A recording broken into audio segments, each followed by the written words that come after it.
تو ہمیں جو بائیں اطراف میں اے والی تصویر نظر آ رہی ہے وہ ہے بالکل فریش ریڈ بلڈ سیلز، یعنی کہ خون کے سرخ ذرات کا ایسا خلیہ جو کہ صحت مند حالت میں پایا جا رہا ہے۔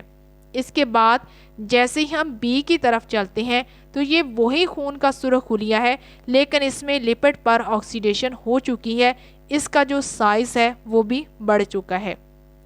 مزید جب اس کے اندر لپڈ پر آکسیڈیشن ہو جاتی ہے تو اس کا سائز اس قدر زیادہ بڑھ جاتا ہے کہ یہ اوپر والی جھلی اس کی پھٹ جاتی ہے، اور اس طرح سے اس پھٹنے کے عمل کو ہم ہیمولائسس کہتے ہیں، اور یہ سارا عمل وٹامن ای کی کمی کی صورت میں ہوتا ہے۔ دوسری بیماری ہے اڈیما، اسپیشلی ان نیو بارن۔ اڈیما کیا ہوتا ہے، پہلے اس کو جاننے کی کوشش کریں۔ اڈیما کہا جاتا ہے جب انسانی جسم کے ٹیشوز میں فلوئڈ کا لیول بڑھ جاتا ہے تو اس صورت میں فلوئڈ کی زیادتی کی وجہ سے سوجن پیدا ہو جاتی ہے، اور اس بیماری کو ہم اڈیما کہتے ہیں، اور وٹامن ای کی کمی کی وجہ سے یہ اڈیما ہوتا ہے۔ اس اڈیما کو آپ دائیں اطراف میں اوپر اور نیچے دونوں تصاویر میں واضح طور پر دیکھ سکتے ہیں۔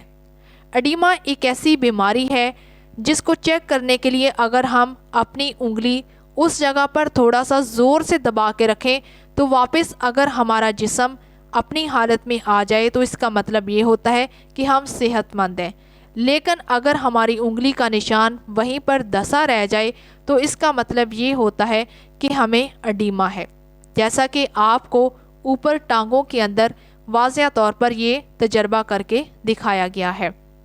اگر وٹامن ای کی کمی ہو جائے تو پھر اڈیما کی بیماری ہوتی ہے، لیکن ایسا زیادہ تر چھوٹے بچوں میں دیکھنے میں آتا ہے۔ اس کے بعد تیسرے نمبر پر ہے مسکولر ڈسٹرافی۔ یہ اصل میں عضلات کی بیماری ہے۔ جب انسانی عضلات سکڑنا شروع ہو جاتے ہیں تو ایسی بیماری کو ہم مسکولر ڈسٹرافی کہتے ہیں، جو کہ آپ کو یہاں پر تصویر میں بھی دکھایا گیا ہے کہ جو حصے سرخ رنگ میں نظر آ رہے ہیں یہ اصل میں انسانی جسم کے وہ حصے ہیں جہاں پر مسکولر ڈسٹرافی ہو چکی ہے، اور ایسا بہت ساری وجوہات کی وجہ سے ہوتا ہے۔ پہلی اور اہم وجہ وٹامن ای کی کمی ہے، اور دوسری وجہ ایکسرسائزز ہیں۔ جب انسان صحیح طرح سے ورزش نہیں کر پاتا تو ایسی صورت میں بھی مسکولر ڈسٹرافی ہو جاتی ہے۔ Fourth disorder is reproduction failure. Vitamin E کی کمی کی وجہ سے نظام تولید صحیح طرح سے کام نہیں کر پاتا اور یوں یہ فیل ہو جاتا ہے۔ اس کے بعد 5ویں نمبر پر ہے male testicular dystrophy and defective spermatogenesis. Vitamin E کی کمی کی وجہ سے مردوں کے ٹیسٹیز کا جو سائز ہے وہ بھی کم ہونا شروع ہو جاتا ہے، اور اس کے ساتھ ساتھ سپرمز کے بننے کا جو عمل ہے وہ بھی رک جاتا ہے اور یا پھر اس میں کمی آ جاتی ہے۔ اس کے بعد 6 نمبر پر ہے female infertility due to abnormalities in menstrual cycle, resorption of fetus and abortion۔ Vitamin E کی کمی کی وجہ سے ایسے خاندان جو کہ بچے کی خواہش رکھتے ہیں وہ بھی پوری نہیں کر پاتے، اور یہ بھی وٹامن ای کی کمی کی وجہ سے ہوتا ہے۔ خاص کر جب ہم عورتوں کی بات کرتے ہیں تو اگر عورتوں میں وٹامن ای کی کمی ہو جاتی ہے تو ایسی صورت میں ان کا میسس کا جو سائیکل ہے وہ درہم برہم ہو جاتا ہے، جس کی وجہ سے وہ حاملہ نہیں ہو پاتی اور بچے کو جنم نہیں دے پاتی۔ اور اگر کسی وجہ سے ان کے اندر اگر وٹامن ای کی کمی کو پورا کر دیا جائے تو ایسی صورت میں وہ حاملہ تو ہو جاتی ہیں، لیکن پھر اگر پھر سے وٹامن ای دوران حمل جو ہے وہ کم ہو جائے تو ایسی صورت میں ابارشن جیسی بیماریاں بھی جنم لیتی ہیں۔ اس کے بعد 7ویں نمبر پر ہے لیور نیکروسس، یعنی کہ جگر کا کینسر یا پھر جگر کا سائز کا بڑھ جانا۔ اس کے بعد 8ویں نمبر پر ہے premature infants growth and development retardation. Vitamin E کی کمی کی وجہ سے بچے وقت سے پہلے ہی دنیا میں آ جاتے ہیں، ایسے بچوں کو ہم پری میچور انفینٹس کہتے ہیں۔ ایسے بچوں کے اعضاء صحیح طرح سے نہیں بن پاتے، یعنی کہ 8ویں مہینے میں ہی ایسے بچوں کی ولادت ہو جاتی ہے۔ اس کے ساتھ ساتھ ان بچوں کی بڑھوتری اور ان کے سائز کے اندر صحیح طرح سے نشوونما نہیں ہو پاتی، کیونکہ یہ سب وہ بیماریاں ہیں جو کہ وٹامن ای کی کمی کی وجہ سے ہو رہی ہیں۔ Uses of vitamin E. Recently vitamin E is used in the following disorders. کچھ ایسی بیماریاں ہیں جن کے علاج میں وٹامن ای استعمال کیا جاتا ہے۔ ہم ان بیماریوں کے علاج میں وٹامن ای کو بطور دوائی بھی استعمال کر سکتے ہیں، یا پھر آپ وٹامن ای کو قدرتی ذرائع سے حاصل کر کے بھی ان بیماریوں کا علاج کر سکتے ہیں۔ اس میں سب سے پہلی بیماری ہے نوکٹرنل مسل کریمپس۔ یہ ایسی بیماری ہے جو کہ خاص کر نوجوان نسل میں دیکھنے کو آتی ہے۔ اس بیماری میں آپ کی جو ٹانگیں ہیں ان کے عضلات اکڑ جاتے ہیں اور یہ کافی زیادہ درد بھی ہوتی ہے۔ اس کے بعد دوسری بیماری ہے انٹرمیڈیٹ کلاڈیکیشن۔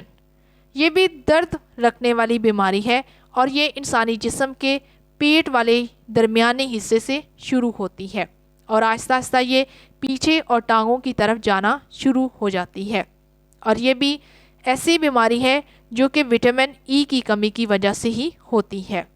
اس کے بعد تیسرے نمبر پر ہے فائبروسسٹک بریسٹ۔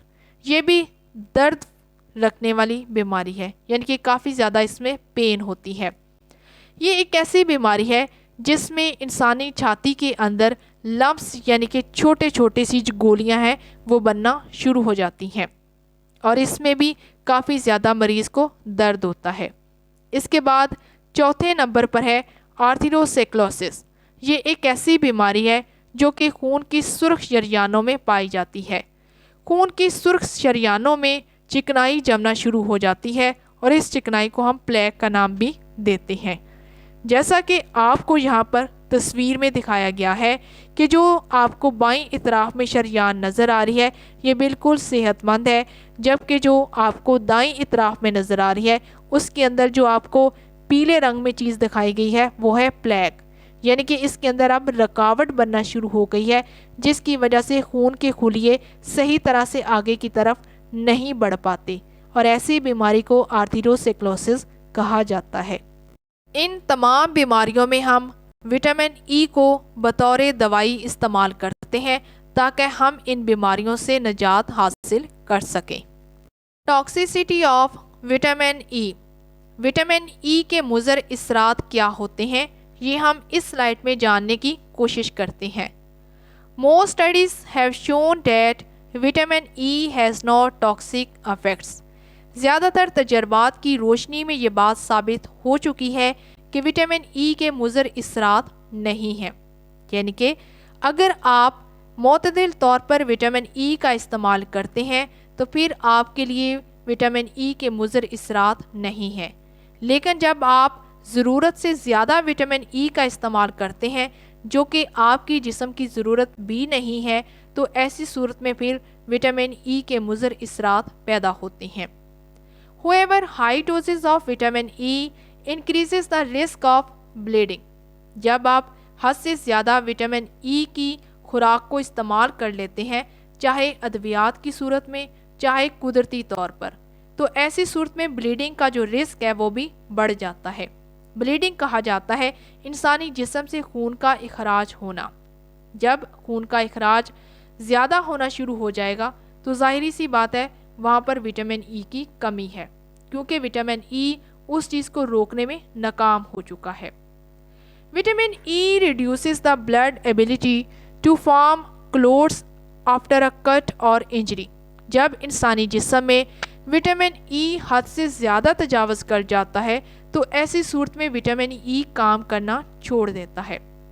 خاص کر جب ہم بلیڈنگ کی بات کرتے ہیں یا پھر انسانی جسم میں کوئی چھوٹا سا کٹ لگتا ہے یا پھر زخم بنتا ہے یا پھر ایکسیڈنٹ کی صورت میں جب انسانی جسم سے حد سے زیادہ خون بہنا شروع ہو جاتا ہے تو ایسی صورت میں پھر وٹامن ای جو ہے وہ خون کو روک نہیں پاتا، وہ وہاں پر کوئی بھی لوتھڑا نہیں بناتا کیونکہ آپ کے جسم میں وٹامن ای حد سے زیادہ موجود ہے۔ High doses of vitamin E may also cause serious bleeding in the brain. جب آپ وٹامن ای کو حد سے زیادہ حاصل کر لیتے ہیں جو کہ آپ کے جسم کی ضرورت بھی نہیں ہے تو ایسی صورت میں بہت سارے سیریس قسم کے پرابلمز دیکھنے کو آتے ہیں. خاص کر ایک بہت بڑی بیماری ہے جس کا نام ہے دماغ کے اندر سے ہی خون کا خارج ہونا.